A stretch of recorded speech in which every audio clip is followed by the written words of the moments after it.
we were discussing about consumption, saving and investment. हम लोगों ने ये पढ़ा कि एग्रीगेट डिमांड C प्लस आई, जिसमें I हमारे पास ऑटोनॉमस होता है और C हमारे पास A प्लस बी वाई है, जिसमें कि A ऑटोनॉमस कंजम्पशन है और ये इंड्यूस्ड कंजम्पशन है, B जो है वो MPC है। सेविंग फंक्शन हमने पढ़ा, aggregate supply is C plus S, C तो हो ही गया, S is minus A plus 1 minus B Y, जिसमें 1 माइनस बी इज MPS। ठीक है, ये सब बातें हम लोग डिस्कस कर चुके हैं। अब हम लोगों ने ये भी डिस्कस किया कि क्योंकि एग्रीगेट सप्लाई को हम Y कहते हैं तो Y is equal to C plus S होता है, तो इसका मतलब जितनी भी इनकम है दैट इनकम इधर बी कंज्यूम्ड और बी सेव्ड। तो इसीलिए हमारा जो एग्रीगेट सप्लाई कर्व होता है that is always at 45 degree angle. ठीक है ना, तो हमने कहा कि aggregate supply curve always at 45 degree angle. एक तो हमने ये फैक्ट बताया था, ठीक है। दूसरा हमने कहा कि सेविंग कर्व, सेविंग कर्व का फैक्ट क्या था कि saving curve starts below the origin. ऐसा क्यों था? Due to dissavings. Due to dissavings मतलब ऑटोनॉमस कंजम्पशन, क्योंकि ऑटोनॉमस कंजम्पशन हो रही है and that autonomous consumption is either from past savings और ऑन बोरोइंग्स, जो हमारी सेविंग्स को कम करता है। तो हमने कहा कि ऑटोनॉमस कंजम्पशन की वजह से डिस सेविंग्स हो रही हैं, जिसकी वजह से saving curve below the origin होता है। फिर हमने कहा कि saving curve cuts X axis या intersect X axis when savings are zero। अगर सेविंग जीरो है तो ये अगर जीरो है तो यानी कि y is equal to C हो गया। ठीक है ना, अगर सेविंग जीरो है तो y is equal to C हो गया and this is break even point. ये ब्रेक इवन पॉइंट पे आ गए हम।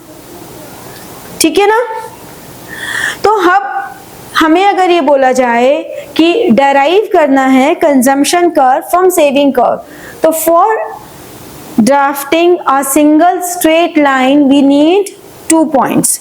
अगर हमें एक स्ट्रेट लाइन ड्रॉ करनी है तो हमें 2 पॉइंट्स चाहिए होते हैं। कौन से 2 पॉइंट्स हो गए? एक तो ये पॉइंट हो गया OA, ये X axis level of income, ये Y axis consumption and savings. तो जो ये OA है ये हमारी ऑटोनॉमस कंजम्पशन है। तो फर्स्ट पॉइंट क्या आएगा? OA is equal to OA1, ये आ गया। सेकेंड पॉइंट क्या आएगा? जहां सेविंग्स जीरो है यानी कि ब्रेक इवन पॉइंट, यानी कि जहां y और c बराबर हैं, तो यानी कि ये जो हमारे पास पॉइंट है इससे एक लाइन ड्रॉ की, ये दूसरा पॉइंट आ गया। ठीक है ना। तो ये हमारा अगर B है और ये E आ गया, तो जॉइन A1 एंड E, हमने इन दोनों को ज्वाइन किया, हमारे पास कंजम्पशन कर्व आ गया। ठीक है। अब जब हमें कंस्ट्रक्शन स्टेप्स लिखने होंगे तो हम कैसे लिखते हैं, जैसे आप लोगों ने बचपन में ज्योमेट्री में लिखे हैं, बिल्कुल वैसे ही कंस्ट्रक्शन स्टेप। पहला, draw as curve at 45 degree angle. अगर 3 नंबर में है तो सिंपल कंस्ट्रक्शन स्टेप्स लिख दो, अगर 6 नंबर में है तो विद रीजन लिख दो। जैसे कि हमने फर्स्ट पॉइंट लिखा, draw as curve at 45 degree angle. पहले तो आप लिख दोगे एक्स एक्सिस वाई एक्सिस पे हमने क्या लिया है, on x axis we have taken this, on y axis we have taken this. Then first we draw AS curve at 45 degree angle because the total income either be consumed or be saved, with reason हमने लिख दिया। Second, draw saving curve below the origin point due to autonomous consumption। ये फिर first point will be equal to this savings is equal to autonomous consumption, that is OA is equal to OA1। This is the first point of consumption curve. आप ये भी कह सकते हो, थोड़ी और बेटर लैंग्वेज लिखनी है तो जो ये OA1 है, OA1 it is intercept of consumption curve.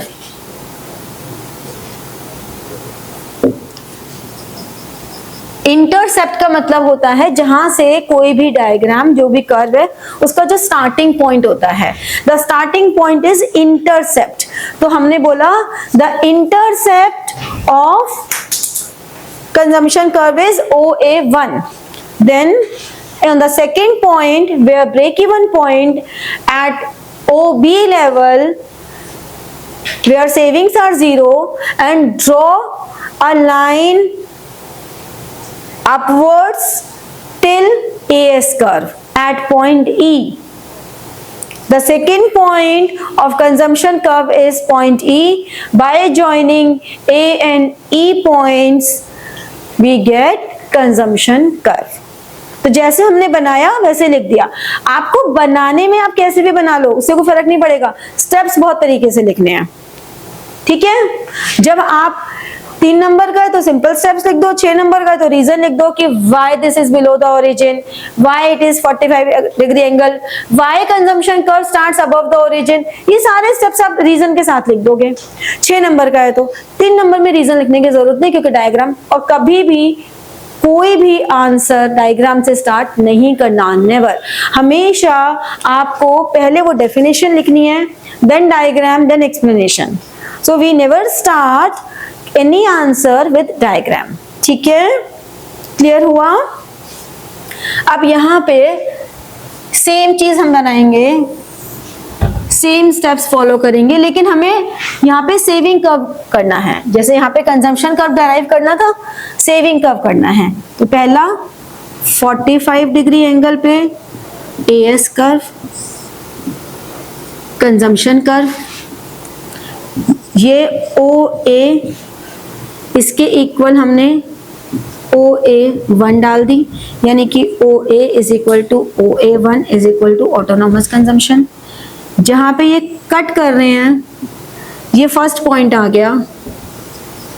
Second point जो हमारा ब्रेक इवन है, यहां से एक लाइन ड्रॉ की, ये B आ गया। Join A1 and B।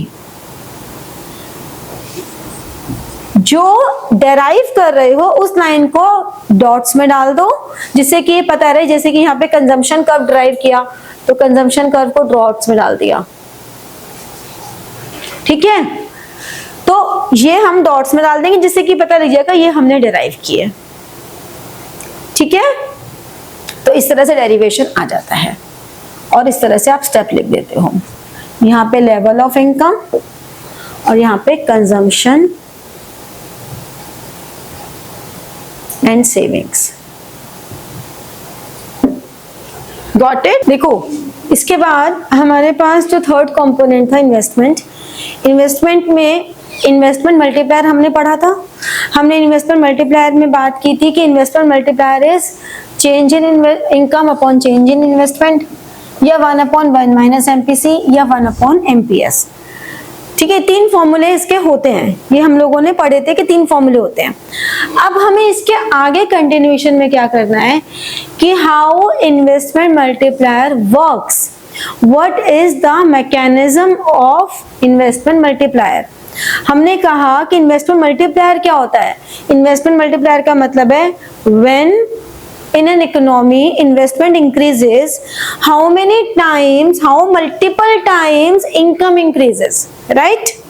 Investment multiplier का मतलब हुआ कि when there is change in income, how many times change in investment, how many times income changes, ये होता है। तो अब वो कैसे काम करता है किसी इकोनॉमी में, हमें वो देखना है। तो हमने 2 एजम्पशंस ले ली, कुछ भी ले सकते हो आप। हमने एक चेंज इन इनकम ले ली, sorry change in investment, change in investment हमने ले ली 1000 करोड़, और एमपीसी ले लिया 0.5। ये हम कुछ भी ले सकते हैं। आपको ये एग्जांपल फ्रेम करना आना चाहिए, क्योंकि आपसे 6 नंबर में पूछ लेते हैं एक्सप्लेन मल्टीप्लायर प्रोसेस या मैकेनिज्म ऑफ मल्टीप्लायर, तो आपको ये फ्रेम करना आना चाहिए। तो तरीका क्या रहता है, आप कुछ भी वैल्यू ले सकते हो। आपने चेंज इन इन्वेस्टमेंट ले ली, एमपीसी की वैल्यू 0.5 ले ली। जनरली हम सबसे इजी वैल्यू लेते हैं, 0.5 इज द इजीएस्ट वैल्यू। ठीक है, जहां पे कैलकुलेशंस में बहुत ज्यादा दिमाग नहीं लगाना पड़ेगा।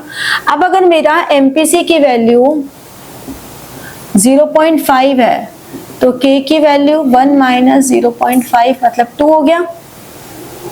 ठीक है ना, 2 हो गया। अब अगर मेरा चेंज इन इन्वेस्टमेंट ₹1000 करोड़ है तो K is equal to change in income change in investment 2 is equal to change in income 1000, यानी कि change in income is total इतना आएगा। लेकिन एक बार में नहीं आता ये कभी भी, it takes time, it takes months, it takes years. ऐसे नहीं होता कि आज इन्वेस्टमेंट की आज की आ जाएगी, ऐसा तो नहीं होता ना। आप इन्वेस्टमेंट करते हो तो it takes time to generate income. तो अब हमारा राउंड वन में आपने इन्वेस्टमेंट कर दी 1000।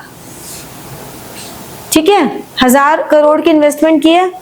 इस 1000 करोड़ की इन्वेस्टमेंट से हो सकता है फर्स्ट राउंड में इनकम 1000 भी आ सकती है, 800 भी आ सकती है, 200 भी आ सकती है, 1500 भी आ सकती है। फर्स्ट राउंड में मतलब पहली बार जब इन्वेस्टमेंट किया आपने, तो फर्स्ट राउंड में हमने मान लिया कि इनकम भी 1000 ही आई है। मान लेते हैं 1000 ही है, कुछ भी ले सकते हैं, 1000 ले लिया हमने, आसान। अब एमपीसी की वैल्यू कितनी है 0.5, यानी कि जितनी इनकम बढ़ेगी उसका 50% कंजम्पशन बढ़ेगा, है ना। जितनी कंजम्पशन बढ़ेगी तो एक की कंजम्पशन दूसरे की इनकम होगी। ये हमने जब नेशनल इनकम का चैप्टर किया तब किया था कि अगर कोई एक्सपेंडिचर करता है तो वो दूसरे की इनकम हो जाती है। तो यानी कि ये जो 500 है ये राउंड 2 में 500 और 250, फिर राउंड 3 में ये यहाँ आ गया, फिर ये यहाँ 250, 125। मतलब ये राउंड हमारे चलते रहेंगे n टाइम्स। कब तक चलेंगे? जब तक कि इनकम का अमाउंट 2000 और ये 1000 ना हो जाए। अब ये कितने भी राउंड ले सकते हैं, हमें सारे राउंड एक्सप्लेन नहीं करने हैं, हमें 2 राउंड तक भी दिखा देते तो चलता। इसी को अगर मैं ये ले लेती कि एमपीसी टोटल, अगर मान लो मैं एमपीसी 0.75 ले लेती, एक और एग्जांपल लेके चलते हैं कि 0.75 है, तो अब मेरी के की वैल्यू क्या होती 1/1 माइनस 0.754। ठीक है, अब मेरे पास चेंज इन इन्वेस्टमेंट अगर 1000 है तो चेंज इन इनकम 4,000 करोड़ हो जाता। ठीक है, यानी कि राउंड 1 में ये change in investment, change in income, change in consumption, ये राउंड 1 में ये अगर 1000 था, मैंने इसको ले लिया इसके बार कि चलो 800 ही है, कुछ भी ले सकते हैं ना, कुछ भी ले सकते हैं, मैंने 800 ले लिया, तो इसका 75% यानी कि 600 मेरा कंजम्पशन में जाएगा। फिर राउंड 2 में 600 इनकम में गया और इसका 75% 450। ये भी राउंड मेरे कब तक चलेंगे, कब तक चलेंगे, कब तक चलेंगे, जब तक कि ये 4000 और ये 3000 ना हो जाए। देखो, एक दूसरे एग्जाम्पल में मैंने एज्यूम किया कि मेरा जो एमपीसी है ये 0.75 है। अब अगर मेरा ये 0.75 है तो मल्टीप्लायर की वैल्यू 4 आ गई, 1/1 माइनस एमपीसी। अब ये अगर 4 आ गई तो मेरी चेंज इन इनकम 4000 करोड़ हो गई। तो मैंने यहाँ पे चेंज इन इन्वेस्टमेंट अगर 1000 था और चेंज इन इनकम अगर 800 ले लिया, कुछ भी ले सकते हैं। देखो पैरेलली एक और करके दिखाती हूँ।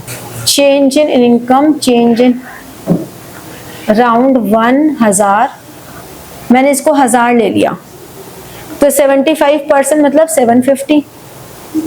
फिर राउंड 2 750, इसका 75% लेंगे। अब तुम देखो एकदम से कॉम्प्लिकेशंस आ गई ना कैलकुलेशंस की, इसलिए हम ऐसी वैल्यूज नहीं ले रहे हैं, हम इजी वैल्यूज ले रहे हैं। ठीक है ना, इसीलिए हमने 0.5 लिया। जब हमने 0.5 लिया तो कितनी खटाखट से हो गया।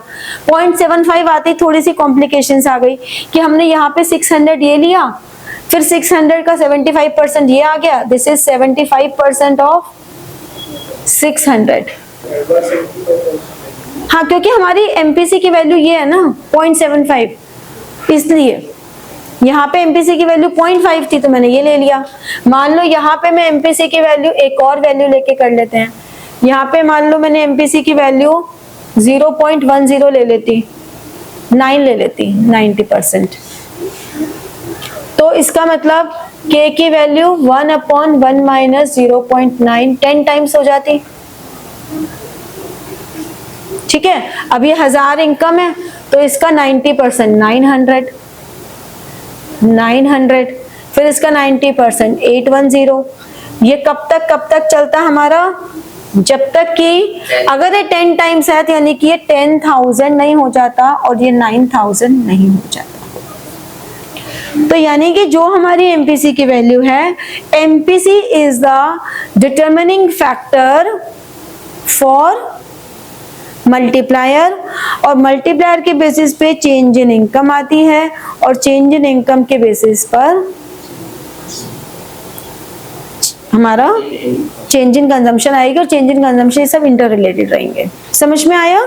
तो this is called multiplier process.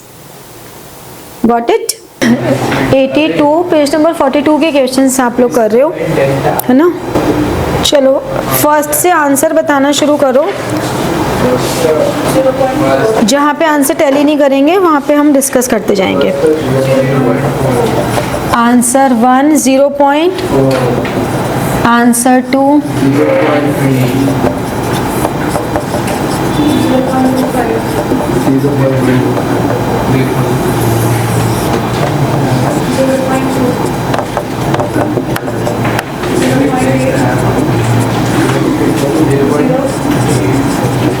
0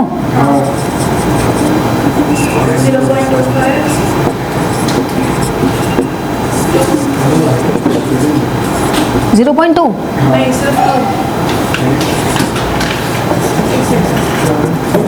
देखो, मैं ऐसे नहीं है कि ये फाइनल आंसर्स हैं, मैं एक ने आंसर बताए वो लिख रही हूँ। जहाँ डिफरेंट आ रहा है वहाँ बता दो। कौन सा? 5 है, अभी इसको डिस्कस कर लेंगे फिर। और 9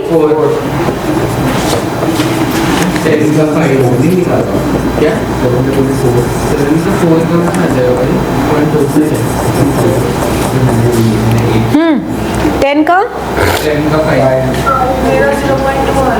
10 का 11 तुम लोगों के भी आंसर, हाँ 11 का 10 और 12th का मैम एक्चुअली दो पार्ट है, पहले वाले पार्ट का 10 है और दूसरे वाले का 5। 12th का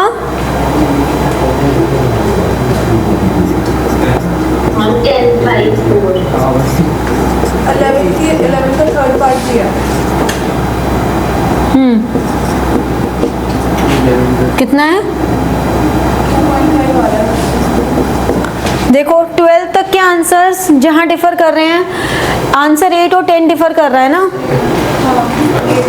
तो आंसर 8, पहले हम 8 को डिस्कस कर लेते हैं। 8 में है if the value of MPC is 0.8 then calculate the value of multiplier. ठीक है, तो value of multiplier is 1/1 minus MPC, 1/1 minus 0.8, 1/0.2। तो ये डेसिमल हट के ऊपर 0 आ जाएगा तो 5 आंसर आ गया। ठीक है, तो 8 का आंसर 5 होगा, ये नहीं होगा। फिर 10th पर आते हैं।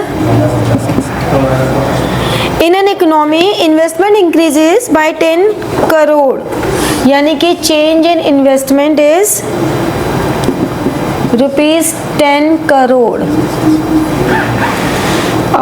As a result income increases 50 crore. Multiplier is change in Y upon change in I, तो यानी कि 50/10 5 टाइम्स। ठीक है, तो 10th का आंसर इज 5, नॉट दिस। अब 13th डाउट था। 13 देखो, 11th वाले का जो थर्ड पार्ट है वो भी 4 है। अच्छा 11th का थर्ड, ठीक है। 11 का थर्ड हमने कहा कि हमें मल्टीप्लायर निकालना है और MPS is 0.25, तो K is equal to 1/MPS, 1/0.25, decimal हटा के ऊपर 20, तो 4 टाइम्स आ गया। तो इसका 2.5 नहीं आएगा, इसका आएगा 4। 11th के थर्ड का 1 मिनट, 11th का थर्ड ना, MPC है उसमें तो। अच्छा हाँ, तब भी यही आएगा। 0.75 अरे सॉरी, ये मैंने ना 12th का थर्ड कर दिया। तो 11 का थर्ड के हमें निकालना है MPC 0.7, सेम ही आएगा वैसे तो। K is equal to 1/1 minus MPC, 1/1 minus 0.75, 1/0.25, तो 4 ही आएगा।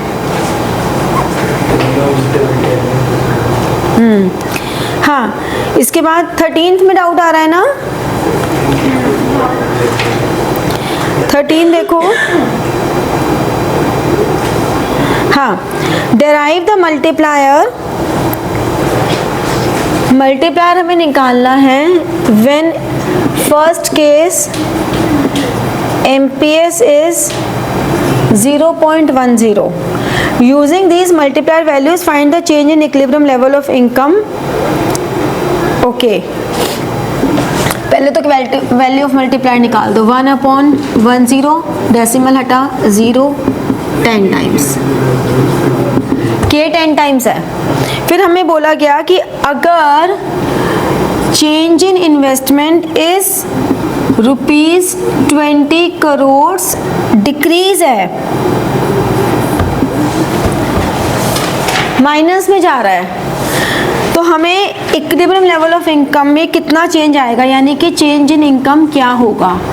तो हमारे पास K is equal to change in income change in I, 10 is equal to change in income upon -20, तो तो ये आ गया -200 करोड़। तो हम इसको लिखेंगे स्टेटमेंट में कि the change in equilibrium level, the equilibrium level of income will decreases by 200 crore. ठीक है। फिर इसका सेकंड पार्ट, अगर हमारे पास MPS 0.20 है तो K की वैल्यू 1/0.20, 5 टाइम्स। अब चेंज इन इनकम हमें निकालना है, change in investment -20 crore.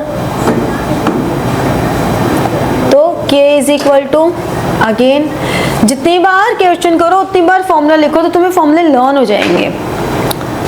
5 is equal to change in income upon -20,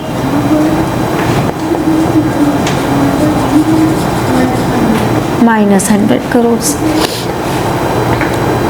ठीक है, समझे? तो इस तरह से ये न्यूमेरिकल्स होते हैं। 14 कैसे होगा? 14 देखो, हमें इनकम दी हुई है 1000 और 2000, हमें कंजम्पशन दी हुई है 1500 और 2000। हमें MPS निकालना है। MPS is change in saving upon change in income. तो पहले तो सेविंग निकाल लेंगे, Y माइनस C, 500 और 0, यही हुआ ना भाई। 1000 माइनस 1500, 2000 माइनस 2000। अब चेंज इन सेविंग कितनी हुई? 0 माइनस 500 और चेंज इन इनकम 2000 माइनस 1000, तो 500 अपॉन 1000 कितना हो गया? 0.5। ठीक है। अभी तक हम हर कंपोनेंट को इंडिविजुअली पढ़ रहे थे। हम क्या कह रहे थे कि एग्रीगेट डिमांड ये है, एग्रीगेट सप्लाई ये है, इनके अलग अलग कंपोनेंट्स हमने कंजम्पशन, सेविंग और इन्वेस्टमेंट तीनों कर लिए। अब अगर हम इक्विलिब्रियम की बात करें तो हमारे पास दो अप्रोचेस आ गई। दो अप्रोचेस कैसे आ गई? ये हम लोगों ने पहले भी बात की थी कि AD is equal to AS तो होता ही है। AD is your C plus I, AS is your C plus S। तो अगर aggregate demand is C plus I and aggregate supply is C plus S, ये कैंसिल आउट हो गया तो I is equal to S। ठीक है, ये equation satisfy हो रही है, यहाँ तो कोई दिक्कत नहीं है। अब अगर इसको हम डायग्रामेटिकली बात करें तो हम क्या कहते हैं, कोई भी डायग्राम की जो एक्सप्लेनेशन है वो आपको प्रॉपर लिखनी है, एक एक पॉइंट लिखना है और every new point start from new line. Paper जितना खुला खुला करोगे उतना ही तुम्हारे मिस्टेक होने के चांसेस कम होंगे, उतना ही पेपर अट्रैक्टिव लगेगा। जितना पेपर घोंच पोंच करके करोगे उतना ही पेपर बुरा लगेगा। तो सुंदर पेपर करना है। अब इसमें ये हमारा 45 डिग्री एंगल पर AS है और ये हमारा AD है। तो ये हमारा इक्विलिब्रियम लेवल आ गया OY1। ठीक है ना, ये इक्विलिब्रियम पॉइंट आ गया। ठीक है, इस इक्विलिब्रियम पॉइंट पे हम क्या कह रहे हैं, जब इसको एक्सप्लेन करेंगे तो हम इसको एक्सप्लेनेशन में लिखना है YAS at 45 degree angle, YAD starts above the origin. ये आपको लिखना है ज़रूर। ये जो हमारे पास OA है, this is total autonomous expenditure. ये आपका टोटल ऑटोनॉमस एक्सपेंडिचर है। ठीक है, इसमें आपका ऑटोनॉमस कंजम्पशन और ऑटोनॉमस इन्वेस्टमेंट दोनों आ गई हैं, क्योंकि AD क्या होता है, C प्लस आई, C है A plus BY plus I, ठीक है। अगर इन एनी सर्कमस्टांस, ये हम शॉर्ट टर्म कर रहे हैं, ये भी ध्यान रखना, ये हम शॉर्ट टर्म करते हैं। लॉन्ग टर्म में तो इक्विलिब्रियम चेंज हो सकता है, शॉर्ट टर्म में हमको उसी इक्विलिब्रियम पर रहना है। अगर for any reason aggregate demand will be high, means अगर ऐसा कुछ हुआ कि aggregate demand is more than aggregate supply, तो हम गवर्नमेंट को, मॉनेटरी अथॉरिटीज को इंटरवेंशन करनी पड़ेगी, ये करके कि एग्रीगेट डिमांड को किसी तरह कम किया जाए। क्योंकि एग्रीगेट डिमांड अगर ज़्यादा है एग्रीगेट सप्लाई से, तो इसका मतलब क्या हुआ, इसका मतलब हुआ कि स्पेंडिंग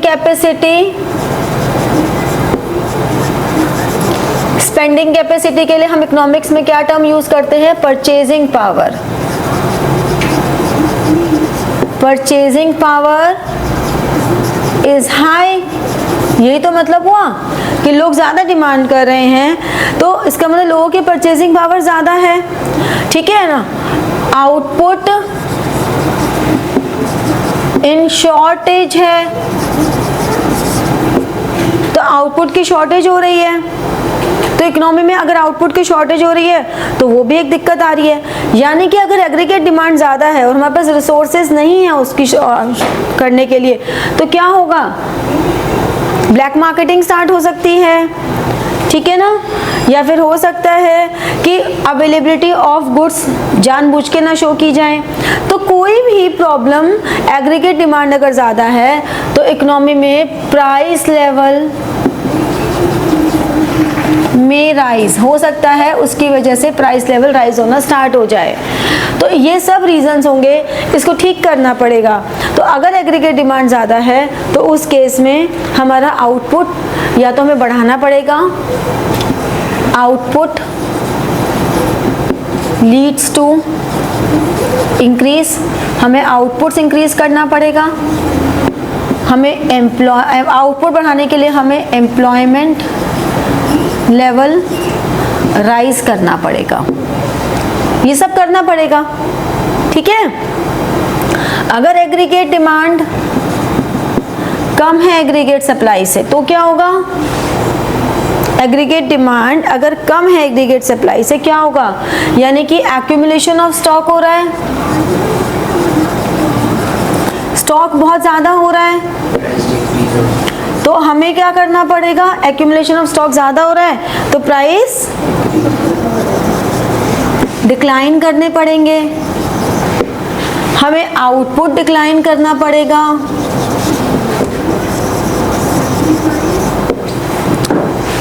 ठीक है। इसकी वजह से हमारा एम्प्लॉयमेंट लेवल भी डिक्लाइन हो जाएगा।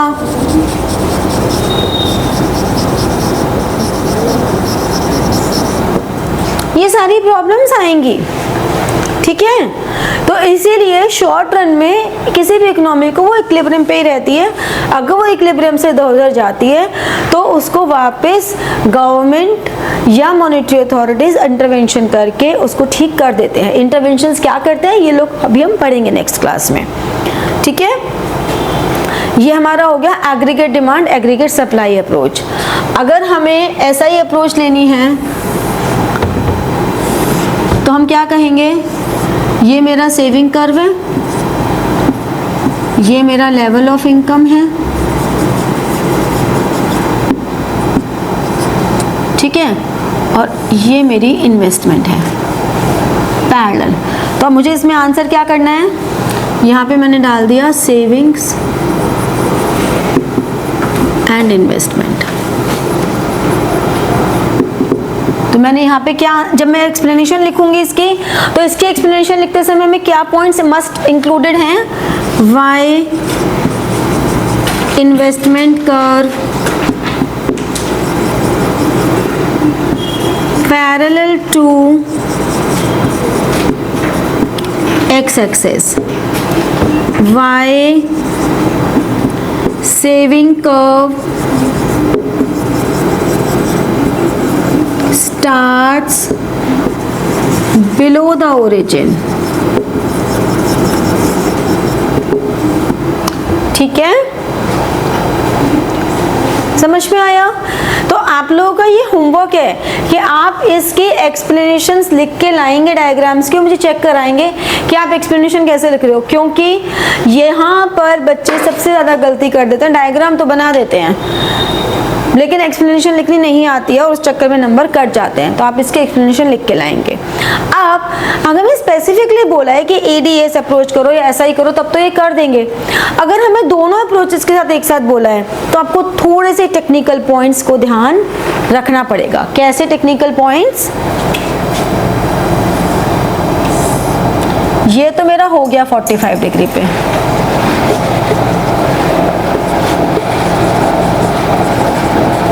ये तो लेवल ऑफ इनकम यहाँ आ गया, यहाँ पे एग्रीगेट डिमांड आ गया, ये मेरा इन्वेस्टमेंट आ गया IA, यहाँ पर भी मेरा लेवल ऑफ इनकम आ गया, यहाँ पे मेरा सेविंग्स एंड इन्वेस्टमेंट आ गया, ये O आ गया, ये A आ गया, ठीक है, और ये मेरा B आ गया, और ये मेरा इक्विलिब्रियम पॉइंट आ गया। ठीक है, अब इसमें एक लाइन मिसिंग है, कौन सी? AD। अब हमें इक्विलिब्रियम तो सेम रखना है ना, तो AD ड्रॉ करने का कुछ यहाँ पे रूल चलेगा। क्या रूल चलेगा कि AD का जो पहला पॉइंट है वो टोटल ऑटोनॉमस एक्सपेंडिचर होना चाहिए, यानी कि इस डायग्राम के हिसाब से total autonomous expenditure is OA plus OB। ठीक है, टोटल ऑटोनॉमस एक्सपेंडिचर, ये हमेशा इंटरसेप्ट मतलब जहां से कर्व स्टार्ट हुआ है, इंटरसेप्ट ऑफ AD कर्व होता है, यानी कि ऑटोनॉमस कंजम्पशन और ऑटोनॉमस इन्वेस्टमेंट। ऑटोनॉमस कंजम्पशन हमारी है OB, ये है OA, यानी कि मिलाकर हो गया AB। तो यहाँ जब हम एक पॉइंट डालेंगे D point O, that must be equal to OD। AB and OD equal होने चाहिए, एक तो ये पॉइंट होना चाहिए। फिर जहाँ पे ये इक्विलिब्रियम पर आ रहे हैं, प्रॉपर स्केल से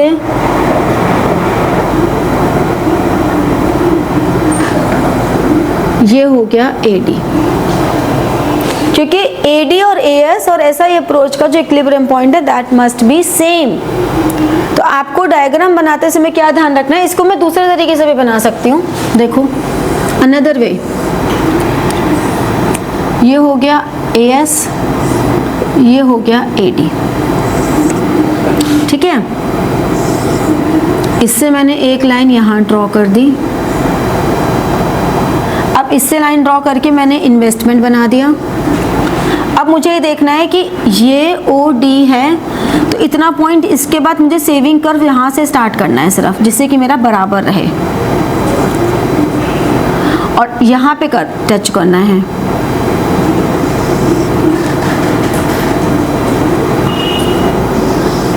तो मुझे इस तरह से बनाना है कि सेविंग कर्व यहाँ स्टार्ट हो और यहाँ कट करे।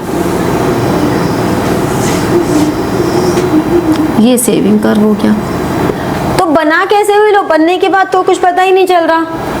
आपको जो समझ में आता है, आप पहले अगर सेविंग कर्व बना देते हो तो आपको इन्वेस्टमेंट की मेजरमेंट उसके अकॉर्डिंगली ले लेनी है।